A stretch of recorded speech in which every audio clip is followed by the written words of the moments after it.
Argentina, Spain போன்ற நாடுகளை பூர்வீகமாக கொண்ட மலேசிய தேசிய கால்பந்து அணியைச் சேர்ந்த 7 கலப்பு காற்பந்தாட்ட வீரர்களின் தாத்தா, பாட்டி மலேசியாவை சேர்ந்தவர்கள் என்பது போல் போலியான ஆவணங்களை வழங்கி உலக கால்பந்தாட்ட சம்மேளனமான ஃபீஃபாவை நம்ப வைக்க முயற்சி செய்ததாக கூறப்படும் புகார் தொடர்பில் சுயேட்சை விசாரணைக் குழு தனது விசாரணையை இன்று தொடங்கியுள்ளது.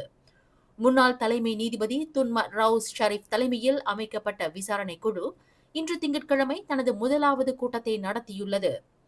முதல் கூட்டத்தை நடத்தியுள்ள தமது தலைமையிலான குழு இன்னும் 6 வாரங்களில் விசாரணை அறிக்கையை சமர்ப்பிக்கும் என்று துன்மட் ரவுஸ் குறிப்பிட்டார். விசாரணை சுதந்திரமாகவும் முழு அர்ப்பணிப்புடனும் வெளிப்படை தன்மையுடனும் நடைபெறும் என்று அவர் உறுதி கூறினார். இவ்விவகாரம் குறித்து விசாரணை செய்வதற்கு மலேசிய கால்பந்து சங்கமான FAM கடந்த அக்டோபர் 7ஆம் தேதி தன்னை நியமித்ததாக துன்மட் ரவுஸ் கூறினார். வணக்கம். ராட்சச விண்கல் ஒன்று இன்று இரவு 9 மணி அளவில் பூமியை தாக்கக்கூடும் என்பதால் மிகப்பெரிய பேரழிவு ஏற்படும் என்று நாசா எச்சரிக்கை விடுத்துள்ளது. இருங்க ஒரு நிமிஷம், என்ன பண்ண போறீங்க? இத ஷேர் பண்றதுக்கு முன்னாடி இந்த செய்தி உண்மைதானான்னு கொஞ்சம் சரி பார்த்துக்கோங்க. பொய்யான செய்தியால நீங்க பேனிக் ஆகுறது மட்டும் இல்லாம இப்போ இத சமூக வலைத்தளத்துல பரப்பி உங்களை மாதிரியே நிறைய பேரையும் பேனிக் ஆக்க போறீங்களா? தனி மனித பொறுப்பு இல்லாம இந்த மாதிரி பரப்பப்படும் பொய்யான செய்திகள்னால எத்தனை அசம்பாவிதங்கள் நடந்திருக்குன்னு உங்களுக்கு தெரியுமா? குறிப்பா வயசானவங்க எத்தனை பேரு பேனிக் அட்டாக்ல பாதிக்கப்பட்டிருக்காங்கன்னு உங்களுக்கு தெரியுமா?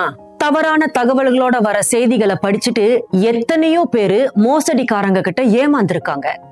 வேலை வாய்ப்பு, கல்வி, வங்கி சேமிப்பு இந்த மாதிரி செய்திகளை முழுமையா படிச்சுட்டு அது உண்மையான செக் பண்ணிட்டு அதுக்கப்புறம் சமூக வலைத்தளத்துல மத்தவங்களுக்கு ஷேர் பண்ணுங்க.